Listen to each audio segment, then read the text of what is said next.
नमस्कार दोस्तों, आज अपन बात करने वाले बहुत इंपॉर्टेंट टॉपिक जो न्यूज़ में आ चुका है। बहुत बड़ा आर्टिकल आ चुका है उसके बारे में।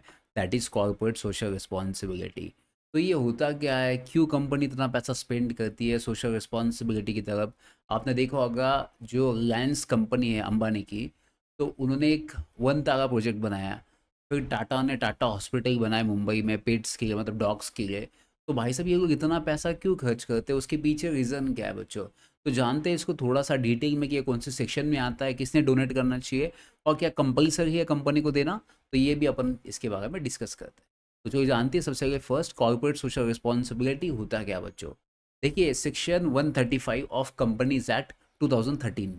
जो सेक्शन 135 है कंपनीज एक्ट का, वो क्या कहता है बच्चों, कि जिस कंपनी का कैपिटल अगर 500 करोड़ रुपए है, एंड जिस कंपनी का टर्नओवर मतलब सेल अगर 1000 करोड़ रुपए है या उससे ज़्यादा है, या उसका नेट प्रॉफिट कंपनी का 5 करोड़ रुपए उससे ज़्यादा है, तो तीनों में से कोई भी एक कंडीशन अगर सेटिस्फाइड होती है, कौन से कैपिटल 500 करोड़ रुपए, और टर्नओवर 1000 करोड़ रुपए, या नेट प्रॉफिट 5 करोड़ रुपीज़, इनमें से इतना या इससे ज़्यादा भी हो सकता है। तो आपको इन तीनों में से कोई भी एक कंडीशन अगर कोई भी कंपनी सेटिस्फाइड करती है, तो इसका मतलब उस कंपनी को कॉर्पोरेट सोशल रिस्पॉन्सिबिलिटी करना पड़ेगा। मतलब क्या करना पड़ेगा, पैसा देना पड़ेगा। तो सर कितना देना पड़ेगा, तो आपको लास्ट 3 साल का एवरेज प्रॉफिट निकलना है। मतलब जैसे फॉर एग्जाम्पल रिलायंस कंपनी को 3 साल का प्रॉफिट होगा टोटल 60,000।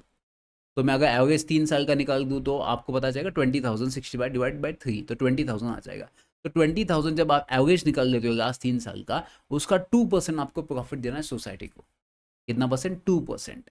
तो दैट इज़ अ कंपल्सरी, देना ही पड़ेगा आपको, जो कंपनी इस कंडीशन में आती है या इस क्राइटेरिया को सेटिस्फाइड करती है। तो यार इतने एग्जाम में बहुत इंपॉर्टेंट क्वेश्चन है, क्योंकि अभी इंडिया में ना बहुत सारी कंपनी 5 करोड़ रुपए से ज़्यादा ऑब्वियस बात है प्रॉफिट कमाती है।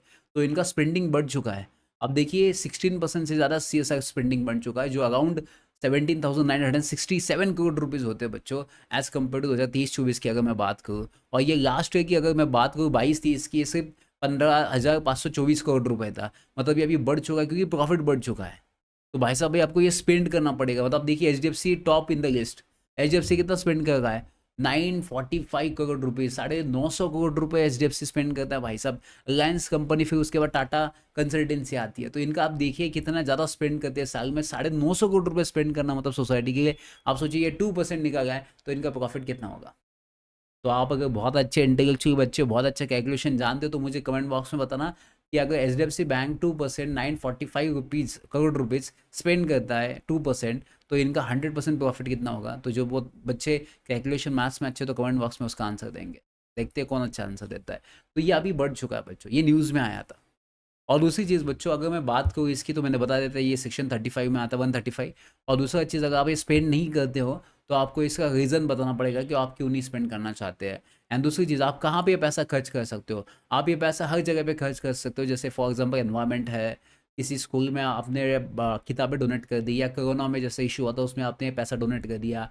या फॉर एग्जांपल आप ऐसे कोई प्रोजेक्ट में पैसा डालिए जो सबके लिए भला हो सकता है, एनवायरनमेंट रिलेटेड हो सकता है। तो ऐसे बहुत सारे प्रोजेक्ट में आप पैसा डाल सकते हो बच्चों। तो ये कुछ एग्जांपल्स है जहाँ पे आप पैसा डाल सकते हो, बट मेक श्योर दैट कि आपके कंपनी का फायदा नहीं होना चाहिए इसमें। नहीं तो आप क्या करोगे, सोसाइटी का मतलब कंपनी छोड़ के सोसाइटी को बेनिफिट होना चाहिए। क्योंकि सोसाइटी से अगर आप पैसा कमाते हो, सोसाइटी को कुछ देना लगता है, अपन कुछ रिस्पॉन्सिबल बनते हैं। इसकी वजह से ये CSR एक्टिविटी करना पड़ता है। तो बच्चों यार ना, अपने को बेनिफिट होना चाहिए। अगर मैं एग्जाम के क्वेश्चंस की बात करूँ, तो एग्जाम में क्वेश्चंस बहुत इजी स्ट्रेट फॉरवर्ड क्वेश्चंस पूछते हैं। जैसे पूछेंगे आपको कि ये CSR मैंडेट है, तो as per the companies act 2013 आपको कितना CSR स्पेंड करना पड़ेगा इफ़ यू फॉरवर्ड, मतलब if you are satisfying the conditions. तो इसका आंसर क्या आ जाएगा बच्चों, 2% आ जाएगा। फिर नेक्स्ट क्वेश्चन पूछेंगे कि इसमें से कौन सा एक्टिविटी CSR के अंडर नहीं आता है। तो क्या बोलेंगे आप, इसे बोलेंगे सर इसमें से आता है प्रॉफिट मैक्सिमाइजेशन, कि उसी उसी पैसे का आप वापस प्रॉफिट नहीं कमा सकते। और याद रखना, ये ट्रिपल बॉटम लाइन आता था ना। ट्रिपल बॉटम लाइन मतलब ये बहुत सस्टेनेबल डेवलपमेंट है। मतलब जब भी आप पैसा कमाओगे तो बैलेंस होना चाहिए। कैसे, प्रॉफिट कमाओ, बट लोगों का भी ध्यान रखिए, पीपल, एंड साथ साथ इन्वायरमेंट का भी ध्यान रखिए, मतलब प्लानट। तो people, profit, planet, that is a triple bottom line. ये बहुत इंपॉर्टेंट है, ये आपको कंसिडर करना पड़ेगा। एंड अगर मैं इंटरनेशनल की बात करूँ, तो इसका जो क्या बोलते हैं, कंडक्ट थ्रो होता है, जो गाइडलाइंस होता है बेसिकली, वो कौन प्रमोट करता है या कौन इसको प्रमोट करता है, इंटरनेशनल ऑर्गेनाइजेशंस, तो वो है organisation for economic cooperation and development, इसकी बात करते हैं। ये सुनो बच्चों, जैसे एग्जाम में क्वेश्चन आया था, और एक, which of the following activity is not consider under the CSR spending. इसमें से कौन सी एक्टिविटी सीसा स्पेंडिंग में नहीं माना जाएगी। जैसे बोला है कि मैं एम्प्लॉयज़ की सैलरी बढ़ा देना, तो ये इसकी एक्टिव माना जाएगा। आप डिजास्टर के लिए दीजिए, आप स्पोर्ट्स के लिए दीजिए, आप पावर्टी के लिए दीजिए, गरीबी खत्म करने के लिए दीजिए, बट सैलरी के लिए नहीं दे सकते। न्यूज़ पे ये टॉपिक और ये आने वाले एग्जाम में बन सकता है। आप जो भी मॉक देना चाहते हैं कम से कम ये 5 मार्क के लिए क्वेश्चन आ सकता है। तो मेक श्योर दैट कि ये पॉइंट्स आपके पास रेडी होने चाहिए, और ऐसे ही पॉइंट्स बनाने के, टू द पॉइंट्स बनाने के। सेक्शन 135 उसका कंडीशन 500, 1000, 5 करोड़ रुपए, कितना 3 साल के एवरेज, इसके बाहर कुछ नहीं बना। इससे ना आप टॉपिक्स को लेने पड़ेंगे उसे बनाएंगे। तो ये एग्जाम के पॉइंट ऑफ व्यू से बहुत इंपॉर्टेंट है। अगर आपको इसमें कोई डाउट आता है, आपको लगता है कि सर ये मुझे टॉपिक नहीं समझ आ रहा, या इस टॉपिक में कोई गड़बड़ है, या इसमें आपको अंडरस्टैंडिंग नहीं है, या कन्फ्यूजन है, डाउट्स है, तो आप कमेंट बॉक्स में मैसेज कीजिए, कमेंट कीजिए कि भाई साहब सर ऐसे ऐसे टॉपिक पे नेक्स्ट वीडियो बनाना, मैं आपकी नया वीडियो लेके जाऊँगा। तो ये जितने भी सीरीज़ होगा, जितने भी वीडियोज़ बनाए जाएंगे, प्लीज़ इसको अच्छे से देखना, ऐसे पॉइंट्स बनाना। कोई भी दिक्कत है तो कमेंट करना, हम आपके साथ। Thank you so much, bye bye, take care बच्चों।